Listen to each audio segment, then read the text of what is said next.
नमस्कार, स्वागत है आप सबका हमारे खास कार्यक्रम देश देशांतर में। मैं हूं कवीन सचान। प्रधानमंत्री नरेंद्र मोदी ने गुरुवार को virtual global investor round table को संबोधित किया। इस दौरान उन्होंने दुनिया भर के निवेशकों से बातचीत की। निवेशकों को संबोधित करते हुए उन्होंने कहा कि भारत इस वक्त निवेश के लिए दुनिया भर में सर्वश्रेष्ठ जगह है।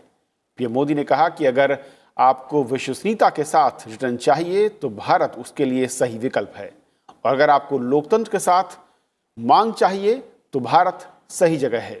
अगर निरंतरता के साथ स्थिरता चाहिए तो भारत निवेश के लिए सर्वश्रेष्ठ स्थान है।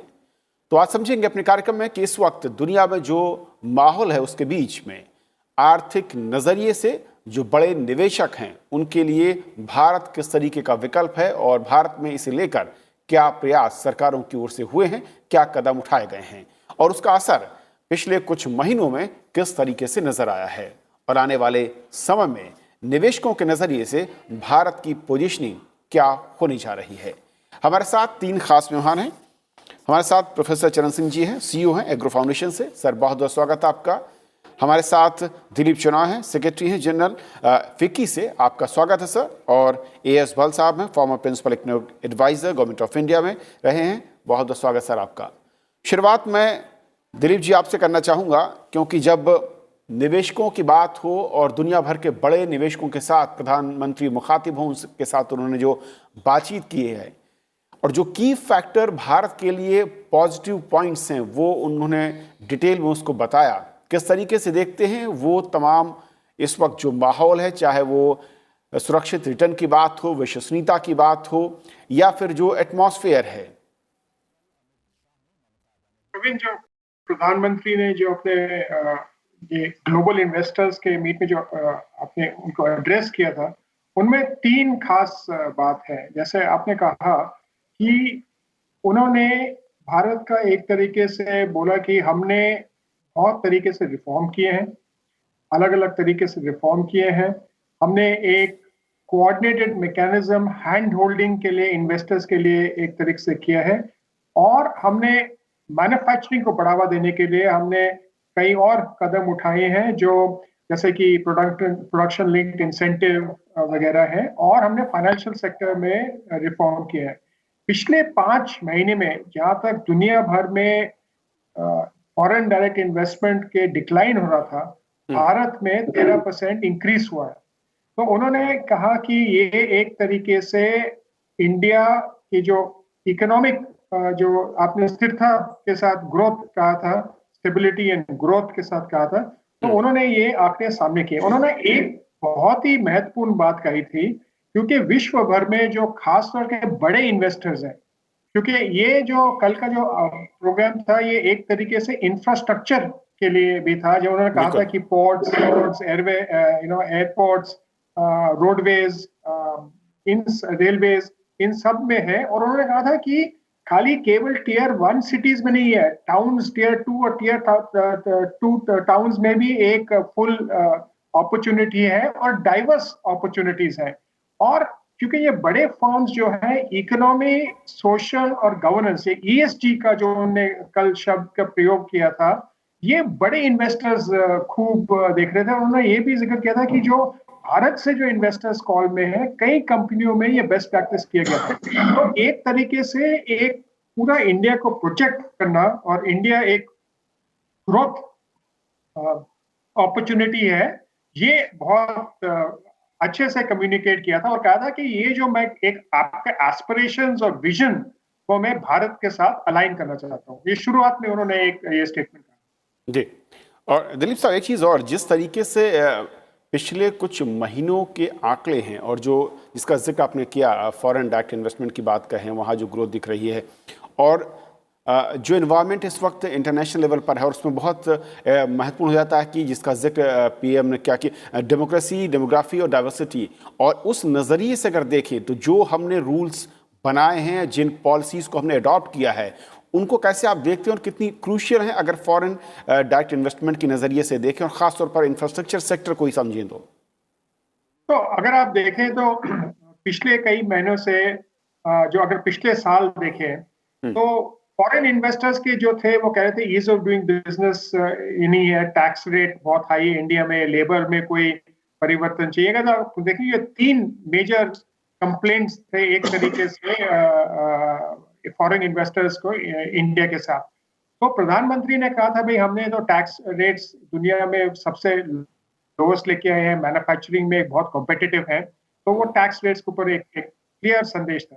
दूसरा जो उन्होंने कहा था कि आप कह रहे थे कि ये लेबर लॉज में कोई रिफॉर्म नहीं आया है, हमने पूरा एक लेबर रिफॉर्म में एक तरीके से पूरा बदलाव किया है, और जो आपका जो एक मांग थी वो भी एक तरीके से पूरा हो गया। और जो ईज ऑफ डूइंग बिजनेस का था, उसमें उन्होंने कहा था कि हमने एक डेडिकेटेड एक नोडल हैंड होल्डिंग के लिए क्रिएट किया है जो आपको ये सुविधा देंगे। तो ये दूसरा जो पिछले महीने में, जैसे अक्टूबर सितंबर अक्टूबर में जो ग्रोथ दिखाई दिया है इंडिया में, और जो कई आंकड़े जैसे अक्टूबर में देखें तो टू व्हीलर प्रोडक्शन में एक लार्जेस्ट प्रोडक्शन है हीरो मोटोकॉर्प का।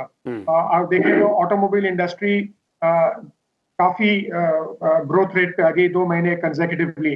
जो पीएमआई इंडेक्स है मैन्युफैक्चरिंग और सर्विस के लिए बहुत पॉजिटिव आ गया है। तो उन्होंने कहा था ये जो है कि India can be an engine for global growth.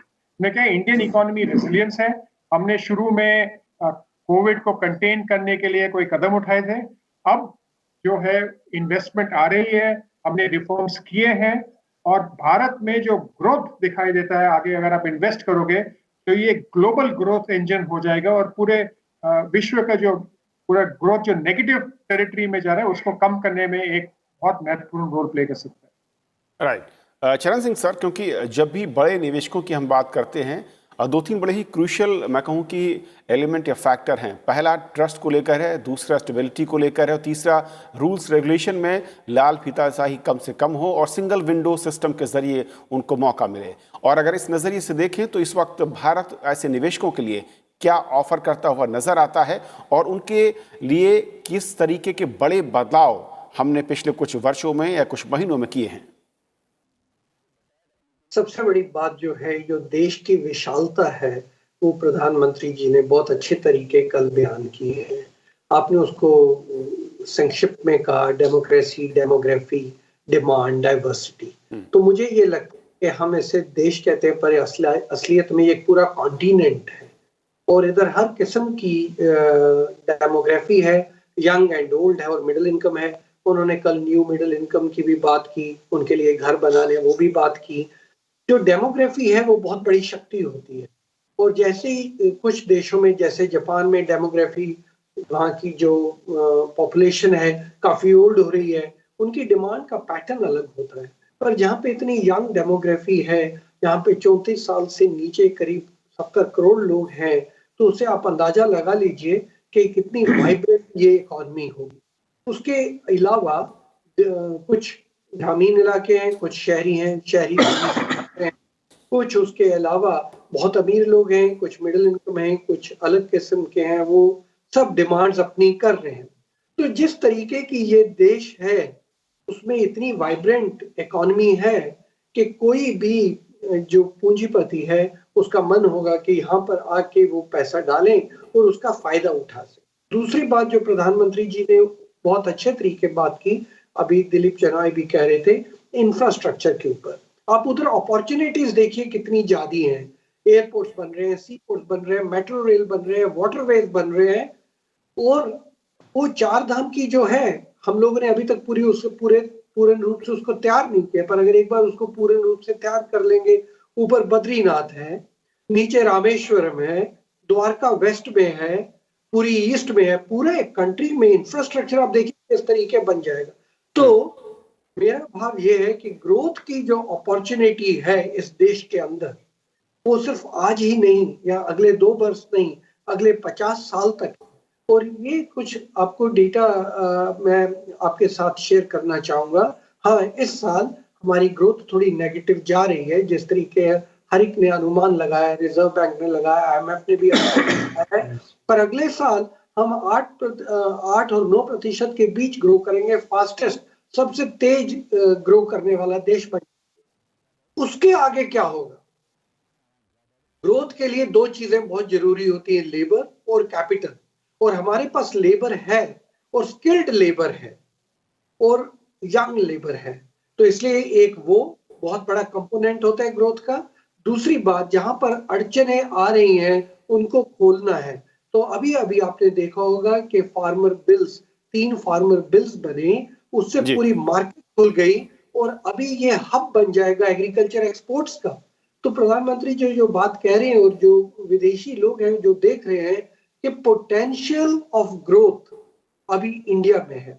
एक आखिरली बात मैं कहनी चाहूंगा, जो डेमोक्रेसी है वो बहुत बड़ी शक्ति होती है।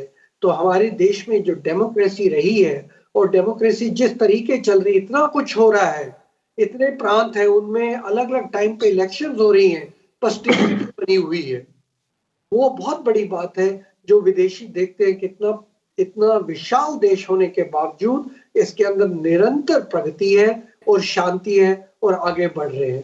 तो मुझे लगता है बहुत बहुत पोटेंशियल वाला देश है जो प्रधानमंत्री जी ने उजागर किया है लोगों के लिए। ओके भल साहब, क्योंकि देश में जब हम देखते हैं और निवेशकों के नज़रिए से जो उनकी डिमांड होती है, जो इंडस्ट्री एक डिमांड करता है, उस लिहाज से हमने अपने नई पॉलिसीज़ को अडॉप्ट किया है, जो सिस्टम था उसको चेंज किया है। और जो कह रहे थे दिलीप साहब, वो बहुत महत्वपूर्ण हो जाता है कि पहले हम फोकस करते थे जो ए ग्रेड सिटी हैं या फर्स्ट क्लास सिटी जिनको कहा जाता है, लेकिन अब धीरे धीरे ये जो है ये हम लोअर डाउन कर रहे हैं। बी और सी जो टायर सिटी हैं, सेकेंड और थर्ड टायर सिटी जिन्हें कहा जाता है, वहाँ पर जब इसको हम ले जा रहे हैं वो कितना क्रूशियल और महत्वपूर्ण हो जाता है निवेशकों के नज़रिए से। आपने बिल्कुल ठीक कहा। अब टीयर 2 और टीयर 3 सिटीज हमारे देश के रेडार में काफी उभर के आ रहे हैं और सरकार की तरफ से और इंडस्ट्री बॉडीज की तरफ से उनको पूरा इंपॉर्टेंस दिया जा रहा है। ये सरकार की एक संस्था है, प्राइवेट सेक्टर के साझेदारी में बनी इन्वेस्ट इंडिया। उनका एक बिल्कुल ये स्टाइल है कि डोमेस्टिक इन्वेस्टर या फॉरेन निवेश करने वालों को सीधे वो एयरपोर्ट पे रिसीव करते हैं और उनको ले जाते हैं टीयर 2 और टीयर 3 सिटीज में जहां पे वो इन्वेस्ट कर सके। और उद्योग मंत्रालय ने एक पोर्टल बनाया है जहां पे वो अभी 2-3 महीने में एक्टिवेट होगा। वहाँ सारे लैंड अरेंजमेंट्स, सारे अप्रूवल सब एक ही जगह मिल जाएंगे। तो ये जो दिक्कतें होती थी इन्वेस्टर्स को, स्पेशली टीयर 2 और टीयर 3 सिटीज में, कि एक कुर्सी से दूसरे कुर्सी भाग रहे हैं, वो काफी हद तक कम हो गई है और भी ज्यादा कम हो जाएगी। अगर अभी भी देखा जाए तो हरियाणा में, तेलंगाना में single window clearance for all industrial approvals एक जगह बन गई है और काफी वो सक्सेसफुल भी है। अब पूरे देश के लिए भी डिपार्टमेंट ऑफ इंडस्ट्री एक पोर्टल बना रही है, सिंगल विंडो क्लियरेंस, जिसके लिए जो श्री ऑनरेबल मंत्री हैं पीयूष गोयल जी बहुत ही उस पर ध्यान दे रहे हैं कि एक पूरे देश के लिए सिंगल विंडो क्लियरेंस हो, सारे डिपार्टमेंट, सारे स्टेट गवर्नमेंट्स वहां आए और एक बार में क्लियरेंस मिले। इससे सबसे ज्यादा फायदा टीयर 2 और टीयर 3 सिटी में रहने वालों को होगा। और ये हमारी इन्वेस्ट इंडिया जो एजेंसी है वो भी बहुत ही जागरूक है और वो बहुत अच्छा काम कर रही है इस मुद्दे को लेके।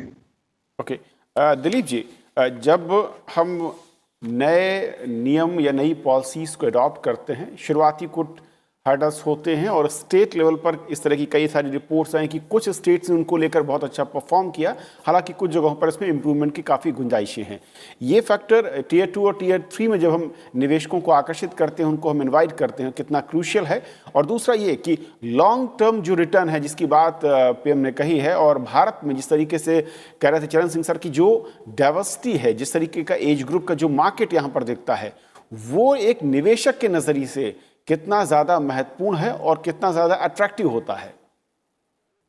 तो आपने कविन 2 सवाल पूछे, एक तो डाइवर्सिटी का और मार्केट का, और दूसरा स्टेट्स में और उनके जो नियम और कानून है। हाँ, जो अभी है स्टेट्स के इन्वेस्टमेंट के लिए अभी कम्पीट कर रहे हैं। ये एक तरीके से एक कॉम्पिटिटिव फेडरलिज्म आ गया है और कई जगह कोऑपरेटिव फेडरलिज्म भी आ गया है, क्योंकि हमारी अभी हाल ही में 2 या 3 इंडस्ट्री मिनिस्टर से बात हुई थी, तो उन्होंने ये तय किया था कि हम आपस में कोऑर्डिनेट करेंगे। अगर कोई प्रस्ताव आता है और मेरे स्टेट में उसका कोई संभावना नहीं है या हम उसको प्रमोट नहीं कर रहे हैं, हम उसको किसी और स्टेट पे डायरेक्ट कर देंगे। तो ये एक तरीके से कोऑपरेशन आ रहा है और ये नहीं है कि ये पॉलिटिकल पार्टीज के अक्रॉस है। तो वो एक बहुत ही इम्पोर्टेंट, ये तेलंगाना, यूपी और महाराष्ट्र के बीच पे हुआ था, तो 3 अलग सरकार है। तो ये एक नया तरीके से एक कोऑपरेशन हो रहा है। दूसरा जो स्टेट्स है, अभी वो ईज ऑफ डूइंग बिजनेस के जो रैंकिंग्स जो रिलीज कर रहे हैं, और उसमें जो 300 से अधिक जो पॉइंट्स हैं, उसको वो बड़े सीरियसली ले रहे हैं, और स्टेट इन्वेस्टमेंट एजेंसीज भी अभी बहुत काम कर रहे हैं। तो हाँ, अभी कई स्टेट्स में थोड़ा और प्रोग्रेस होने की जरूरत है, लेकिन स्टेट्स कोशिश कर रही हैं। स्टेट्स उसके दिशा में एक तरीके से अपने सिंगल विंडोज को लिंक करना। अगर आपको एक उदाहरण दूं, तो मीडिया एंड एंटरटेनमेंट सेक्टर में एक फिल्म प्रोडक्शन प्रमोशन ऑफिस है, जो यहाँ से बाहर से लोग आके यहाँ पे इंडिया में फिल्म प्रोड्यूस कर सकते हैं। तो उन्होंने हर स्टेट के नोडल एजेंसी से लिंक कर दिया है, और एक सिंगल विंडो बना रहे हैं कि यहाँ पे एक जगह अप्लाई करें तो लोकल से भी परमिशन मिल जाए, और लोकल स्टेट्स को भी एक सिंगल विंडो कह रहे हैं। और एक हाल ही में जो क्या था, एक सिंगल विंडो नहीं था, उन सबको एक कमरे में एक दफे मीटिंग करके सब प्रॉब्लम सॉल्व कर दी थी। तो ये स्टेट्स का एक है। कई स्टेट्स और कोशिश कर रहे हैं, और अगले रैंकिंग के लिए सब एक तरह से मेहनत कर रहे हैं। दूसरा जो आपने डाइवर्सिटी का जो एक है, वो एक बहुत ही महत्वपूर्ण बात है, क्योंकि इन्वेस्टर्स जो है वो अलग अलग इन्वेस्टमेंट अपॉर्चुनिटीज देखते हैं। और क्योंकि खाली इन्वेस्टर्स ही नहीं थे, और उद्योगपति भी थे, विशेष बाहर के लोग थे। तो अगर आप छोटा एक उद्यम हो या मीडियम साइज कंपनी हो, आप कोई एफएमसीजी प्रोडक्ट या इंफ्रास्ट्रक्चर बोल रहे, तो हर किस्म के मैन्युफैक्चरिंग, सर्विस, और उन्होंने न्यू एजुकेशन पॉलिसी का भी जिक्र किया था कि नए यूनिवर्सिटीज आएंगे। तो इंडिया एक अपॉर्चुनिटी अफोर्ड करता है, जो आपका जो इन्वेस्टमेंट का जो साइज है और जो सेक्टर है और जो आप उसको स्कोप देख सकते हैं। इंडिया एक डाइवर्स कंट्री है, आप उसको देखें और एक दफे में आप इसको कर सकते हैं, और आपको स्टेबिलिटी और रिटर्न्स आएगा। क्योंकि इस समय जो है, अगर आप ग्लोबल इंटरेस्ट रेट्स देखिए और ग्लोबल का मनी मार्केट देखिए, तो काफी लिक्विडिटी है उसमें, और वो इन्वेस्ट करने की एक तरीके से एवेन्यूज ढूंढ रहे हैं और रिटर्न्स ढूंढ रहे हैं। तो और प्राइम मिनिस्टर की जो क्रेडिबिलिटी है विश्व में काफी बहुत ही ऊंची है, और उन्होंने ये पर्सनल एक तरीके से एड्रेस किया था लोगों के लिए। तो वो एक माहौल क्रिएट करेगा कि इन्वेस्टर्स यहाँ आके इन्वेस्ट करें और स्टेट्स में जाए, और अपने जो इन्वेस्टमेंट का जो दायरा है उसको लेके जाए, उसमें रिटर्न्स उनको एक तरीके से मिलेंगे। और जैसे चरण सिंह जी ने कहा था, व्हाट 4 Ds जो उन्होंने जिक्र किया था, वो एक तरीके से ये डाइवर्सिटी एक उसमें से डी था। ओके, चरण सिंह सर, क्योंकि जब हम अंतर्राष्ट्रीय निवेशकों की बात करते हैं, बड़ी कंपनियों को इन्वाइट करने की बात करते हैं, और दुनिया भर में अलग अलग देश अपने अपने तरीके से एज अ कम्पिटिटर भी सामने खड़े होते नजर आ रहे हैं, क्या बड़ा चैलेंज आपको लगता है अगर इंटरनेशनल हम मैप को देखते हैं, और कौन से कंट्री हैं जो ज़्यादा चैलेंजर के तौर पर भारत के सामने हैं अगर निवेशकों को आकर्षित करने के मामले पर कहें, और कहां पर हमें ज़्यादा और फोकस करने की ज़रूरत है? मुझे इसमें कोई कंपटीटर दिख ही नहीं रहा है। हमारी कंट्री जिस तरीके का देश है और जितना विशाल है, और जिस तरीके की इधर अभी प्रधानमंत्री हैं, जिनका पूरा प्रयत्न है कि मैं कोशिश करके इन लोगों को इंडिया में लेके आऊं। एक तो इन्होंने कल मीटिंग की, उसके बाद उन्होंने कहा कि मैं एक एक को अलग अलग मिलना चाहता हूं, और इतना फोकस्ड स्ट्रैटेजी है कि उनको इधर लाना चाहता हूं। हाँ, आपने भी देखा कि चीन में 1980 में एक भी फॉरेन कंपनी नहीं थी, और जब ये पिछले साल इस साल मार्च में शुरू हुआ, 9 लाख और 61,000 फॉरेन कंपनी वहां काम कर रही थी। उस टाइम पे मैंने भी कहा था कि चाइना की जो कंपनियां, जो लोग चाइना से एकदम दुखी हो गए, उनको हमें अपना देश खोल देना चाहिए। खोलने का तरीका देखिए, नॉर्थ ईस्ट में इतनी हरियाली और एकदम नया एरिया पड़ा है, मैन्युफैक्चरिंग हब महाराष्ट्र और गुजरात में है, खेती बाड़ी हरियाणा, यूपी और पंजाब में है, कोस्टल लाइन हमारे साउथ इंडिया में है। क्या किसी को चाहिए जो हमारे पास नहीं है? और अपना देश अगर उनको आइए, हम आपके लिए कुछ भी करना चाहते हैं। खनिज पदार्थ हमारे उड़ीसा और बिहार में है। इतना विशाल देश और इतना अमीर देश है नेचुरल रिसोर्सेज में और सर्कमस्टांसेस में। वेदर भी आप देखें तो कैलिफोर्निया जैसा भी वेदर है यहीं पे, बॉस्टन जैसा भी वेदर है यहाँ पे।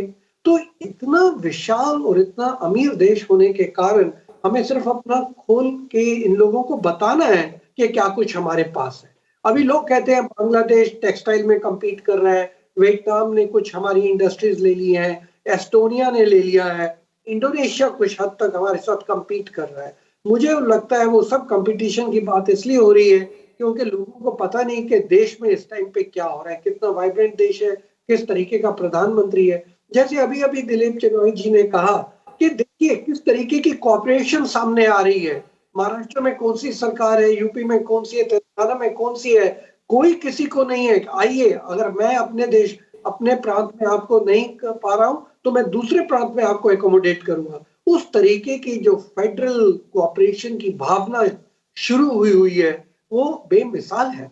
एक और बात मैं कहनी चाहूंगा, जिस तरीके की हमारी जनसंख्या, छोटे और कम उम्र के यहाँ लोग हैं, हम लोग कम से कम 1 मिलियन लोग वर्कफोर्स में हर महीने ऐड करते हैं।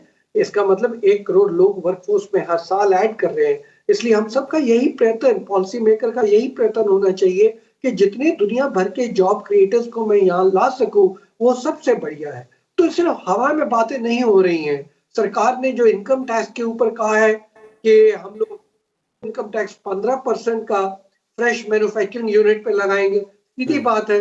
कल उन्होंने देखिए कि यूआई का एक सॉवरेन वेल्थ फंड है रेडवुड करके, उसको इनकम टैक्स एग्जम्पशन दिया इंफ्रास्ट्रक्चर और प्रायोरिटी सेक्टर में। सो हवा में बातें नहीं हो रही हैं, कॉन्क्रीट काम हो रहा है। और सरकार ने फेसलेस इनकम टैक्स रूल बनाया है, इंसॉल्वेंसी एंड बैंक्रप्सी लॉज बन गए हैं। तो एक तरीके से देखा जाए तो देश विशाल भी है और देश में 2-3 चीजें हैं जो बहुत जरूरी हैं। एक देखिए स्पिरिट ऑफ कंपैशन है, दया से काम हो रहा है, एनवायरमेंटल कंसर्न्स है, हमारे पास सबसे बढ़िया 2 रेगुलेटर है। रिजर्व बैंक इतना बढ़िया रेगुलेटर है, सोफिस्टिकेटेड फॉरेन बैंक से लेके कोऑपरेटिव बैंक, नॉन बैंक को रेगुलेट कर रहा है। उधर सेबी जैसा इक्विटी मार्केट रेगुलेटर है। तो देश में इतना कुछ है जिसको हम लोग अगर प्रचार करें, लोगों को बताएं, तो मुझे लगता है हमारा कोई कंपटीटर है ही नहीं। We are natural destination foreign companies के लिए, उनको इधर भागे अपने आप ही आ जाना चाहिए। Right sir.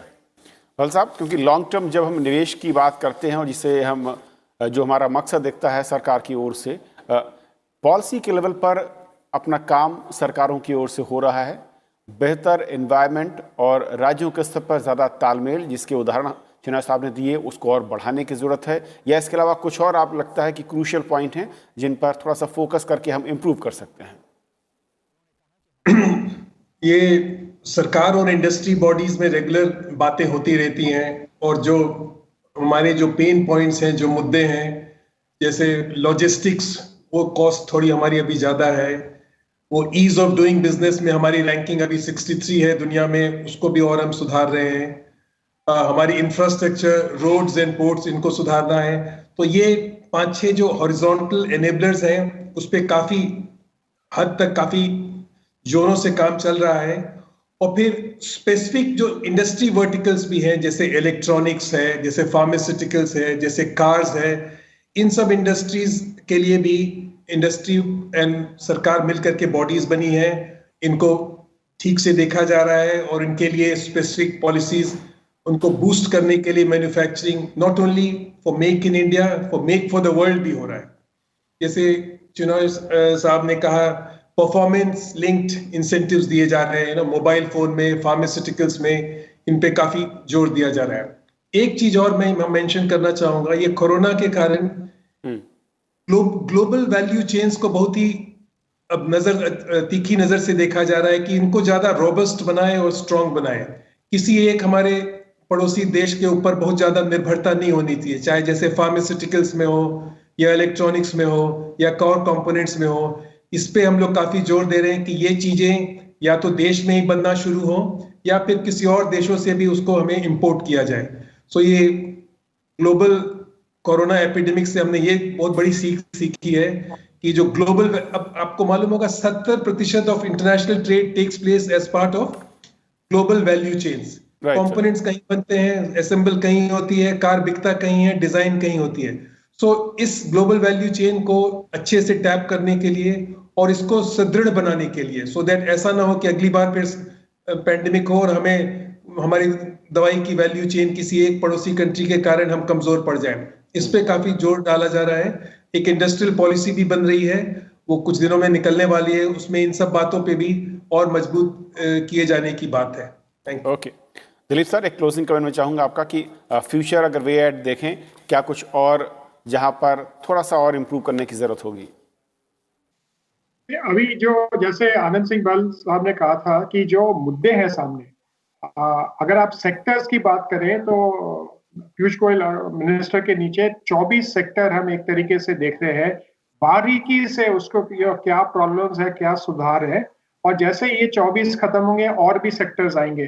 तो ये जो डायलॉग है सेक्टर्स और गवर्नमेंट में और सेंटर और स्टेट पे से, ये बहुत ही जरूरत है। इसको जो काम करने का तरीका जो कोविड में हुआ है, और आप भी इसके विटनेस होंगे कि पिछले 74 साल, अगर फिर अगले साल 75 साल और इंडिपेंडेंस है, 74 साल में जैसे कोविड में हमने मिल के काम किया है, सेंटर, स्टेट, इंडस्ट्री, एनजीओ सबने मिलकर यहाँ पे सेक्टर बाय सेक्टर, चाहे आप पीपीई किट लें, चाहे आप वेंटिलेटर लें, चाहे आप मास्क लें, चाहे आप सैनिटाइजर लें, और जो पूरा जो टेक्नोलॉजी का जो किया है, जब मिल करके हमने देश से एक तरह से जीरो से हीरो बनाया है, वैसे हर सेक्टर में ऐसे कोऑपरेटिव करने का काम हो सकता है।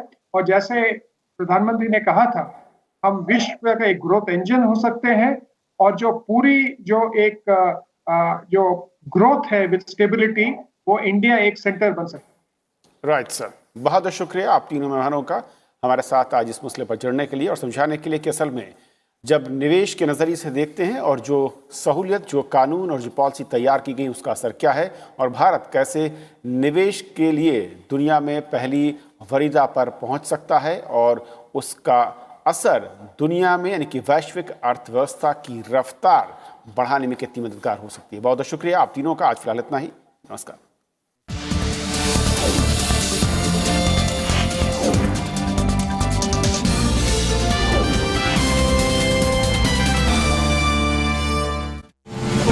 आइए